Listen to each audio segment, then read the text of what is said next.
What's up mga babies? Kamusta na kayo mga babies ko? Okay mga kagigils, ito na naman po tayo sa another vlog ng mga goldfish. And this is Fritz Anissa and welcome to my vlog. Joke lang mga insen, ito na naman po tayo sa another kalokohan ng mga goldfish. Welcome to my channel. This is Jamir Tarub Goldteb Goldfish Line. Okay, shout out again sa aking mga insen, mga ka-team NFC.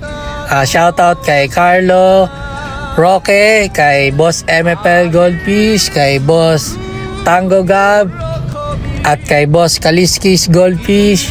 Shout out din kay Brother Paulo Miranda Gozum, at kay Brother Emil Parulan, at kay Insen Miko Laureta, at kay Brother Aaron J. Aguha. Maraming salamat sa suporta mga ka-team NFC at sa mga ka-Goldfish Tambayan members.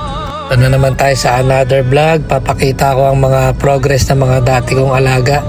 Tsaka maglilinis tayo ng malaki kong DIY sump filter.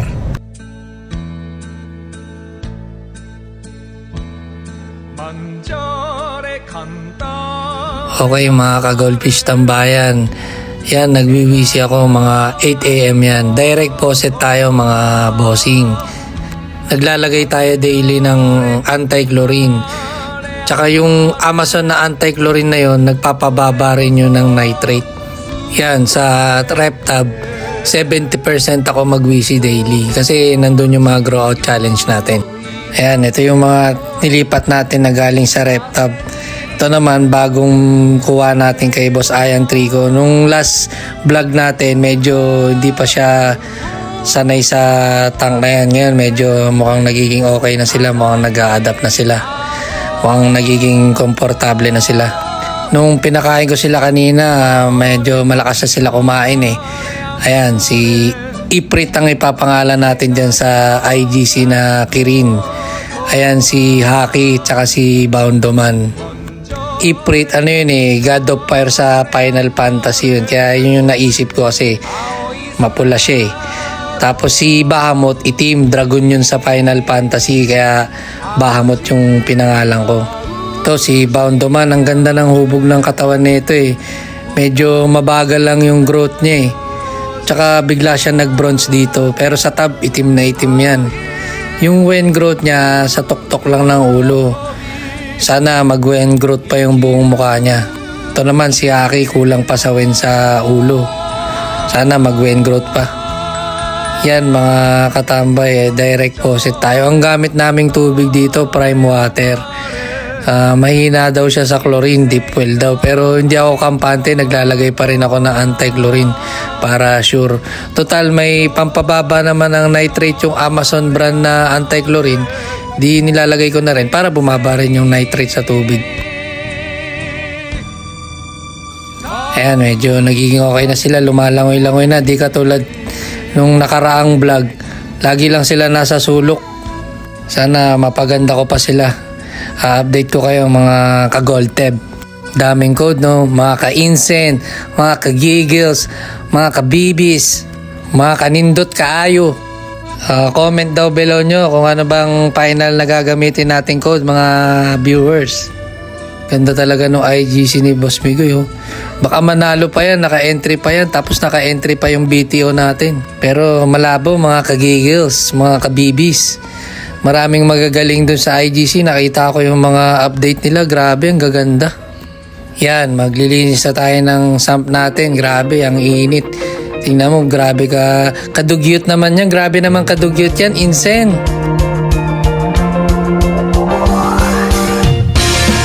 O yan, mga tito ko yan. Nood lang kayo mga tito ko yan. O, mekos-mekos natin yan. O, grabe dugyot yan. O, halo natin sa biryani yan, mga insen. O, kita niyo yan mga kagigils. Ang linaw nung sa tab natin pagdating doon sa sump. Ang dumi. Talagang effective yung DIY sump natin. Ayan o, grabe dumi naman yan. Putang ina naman yan. Ang dumi naman yan. Yan mga katambay.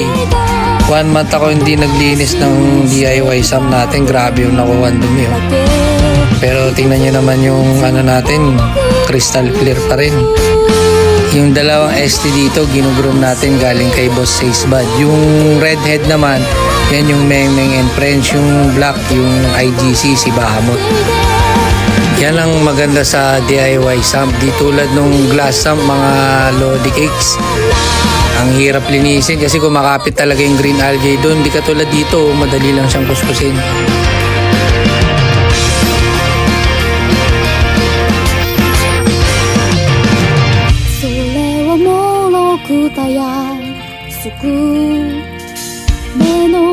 Yun isda pa more, linis pa more. Grabe init naman dyan, insen. Yan, na-addict sa isda, negro na. Pero masaya naman tayo. Pero dapat balanse lahat, wag puro isda. Katulad ngayon, 1 oras ko lang ginawa yan dahil marami pa akong gagawin.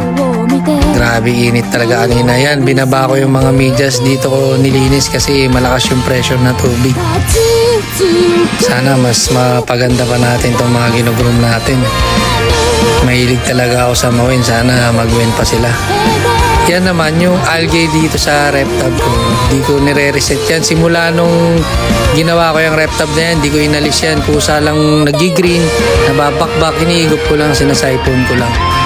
Tapos tutubo na naman ulit. Pag no feeding ako, kinakain nila yung green algae. Ganun lang, rotation lang. Yan, ganyan tayo mag-setup. Una muna yung lava rack, tapos may pumice sa dulo, tapos yung biofoam, tapos ayan na, pumice ulit, tapos yung ceramic rings, bio balls, bio gold tape, ganda nung green algae sa gilid, tapos yung ilalim, wala, kasi lagi nilang kinakain. Doon lang, mga nabasa ko lang, research yun, maraming benefits ang green algae. Yung spirulina powder, doon galing yun. Kaya yan, mas maganda yan, natural yan. Sabi nung ibang pumapasyal dito na nakakapanood ng vlog natin, nagugulat sila, ba't ang mukhang maliit lang daw sa video, pero sa personal, ang lalaki daw pala. Ang ganda nung araw. Nakaka-relax sila tingnan. Ayan, lumalapit sila. Ayan yung IGC natin na black. Sana makalusot. Pati yung meng-meng natin. Sana mas gumanda pa sila. DIY filter pala. May iba akong vlog doon. Pwede nyo panoorin para matutunan nyo kung paano gawin. Yan, pag ganyan katirik ang araw, ang ganda mag-boost speed yan. 8 times ako nagpapakain yan. Bilis silang maubos yung pagkain. Kasi sobrang init Bilis silang makadumi. Pag ganyan naman kainit, hindi advisable mag-water change kasi sobrang init ng tubig nila, tapos papalitan mo ng malamig na tubig, tapos sobrang bilis pa ng pagkasali mo, mawa-water shock sila. Pero pwede kang mag-water change ng ganyang kainit. Ang technique naman dyan, sobrang hina naman ng tubig mo para unti-unti nag-a-adapt yung tubig. Hindi sila mawa-water shock agad. Minsan busy kaya hindi rin maiwasan na hindi mag-water change sa tanghali pag may free time. Pero ganun lang ginagawa ko. Unti-unti lang yung pagsalin ng tubig. Ito pala mga katambay, yung unang kuha ko kay Nami. Yan, medyo may itch pa siya. Ayan, yung mga pet grade ko na goldfish nung January yan. Sobrang lilit din yan, ako lang din nag-groom. Ayan sila. Nag-red cap din ako.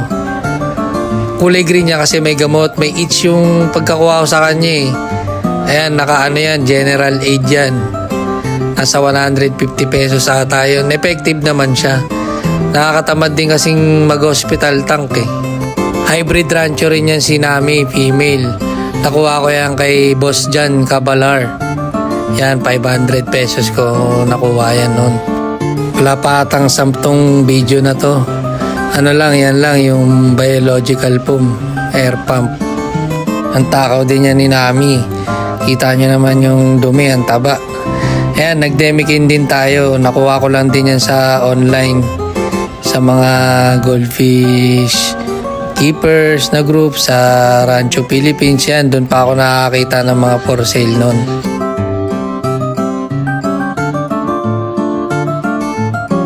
Ayan na, lumaki na yung mga red cap natin. Tapos, ayan, nung nakita niyo yung mga unang video kanina, nung pagkaunang kuha kay Nami, maliit pa yung kaliko demikin na yan. Tapos yung red cap na yan. Tapos yung mga shogun na yan, maliliit din pa yan. Tapos yung isa, umasa ako dyan, di naman mawin. Pero sobrang takaw.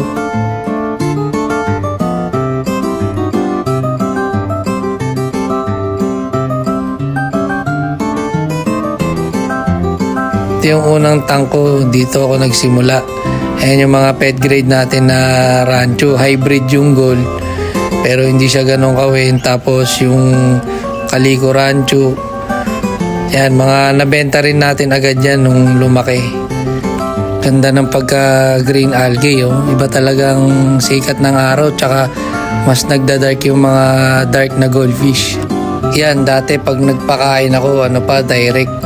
Ngayon kasi binababad ko na yung pellet para malambot, kasi nagbo-boost feed ako para iwas SBD na rin.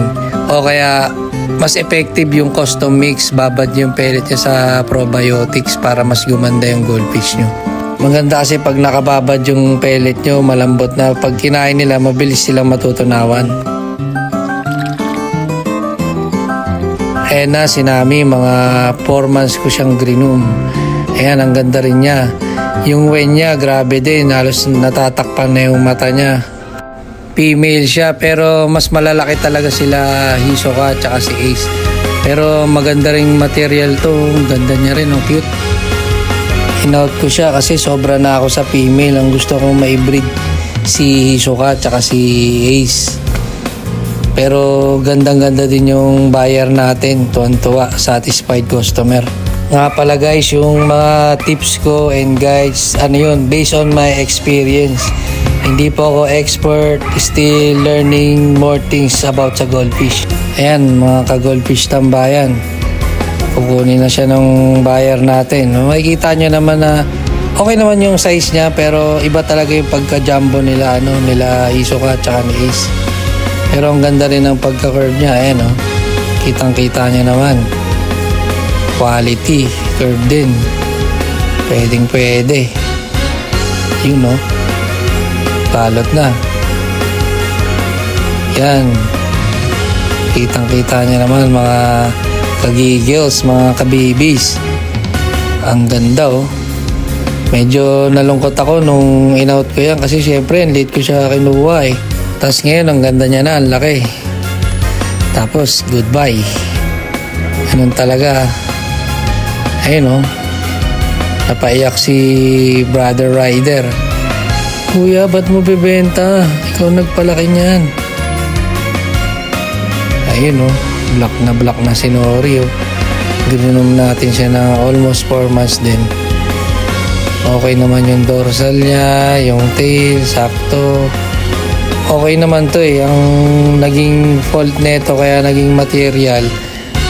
Yan, pag-ikot niya, makikita nyo. Ayun, yung bandang anal, parang may bukol siya doon, parang may bilog.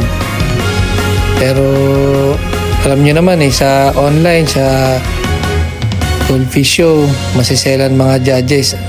Minus points na yung ganyan. Pero yung langoy niya, yung appearance niya, para sa akin, okay na, goods na goods.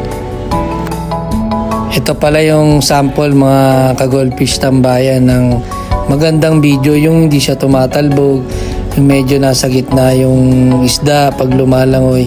Ganyan yung mga category na magandang video na pagka sumali kayo sa mga online goldfish show. Hindi yung nakatalikod lang, yung sumusubsub yung mukha niya sa glass. Yan, yung ganyang video. Yan ang capturing the eye of the judges. Ito nga pala si Marco Phoenix. Ito siya noon 4 months ago. Breed ni Boss MFL Goldfish. Yan yung kapatid ni Nori at Yamato. Mid-tail siya. Pero si Yamato at si Nori short tail. Ayan. Show grade siya kasi kahit single anal siya, nasa gitna. Ayan. Tapos yung tail niya pantay. Yung dorsal niya, ayan, medyo tayo. Yung wen niya lang, hindi siya ganun ka-wen. Pero yung kulay niya, goods siya dyan. Para sa akin dyan, goods. Dali natin siya sa Groom Your Own Goldfish Challenge. Isang grooming challenge siya. Pero sarili mo yung goldfish. Hindi galing sa breeder. Ayan na siya. After 4 months si Marco Phoenix. Yan, mga ka-goldfish tambayan. Yan yung mga sample ng okay na video pagka final submission. Dapat yan, umaharap din sila, hindi yung laging nakatalikod, hindi yung ganyan na sinisiksik yung mukha sa salamin. Dapat umikot siya yan. Tapos mas maganda kung nasa gitna ng aquarium, hindi yung dumidikit yung katawan niya sa salamin sa ilalim. Tapos yung talagang umiikot talaga, ito medyo hindi pa good yung pagka-video dito eh. Kailangan talaga tiyaga pagka nagbibideo kayo for online gold fishing. Visit yung mga aso dito, call ng call. Okay guys, hanggang sa muli, don't forget to like, share, and subscribe and hit that notification bell to keep you updated. Hanggang dito na lang and enjoy the rest of the video and God bless.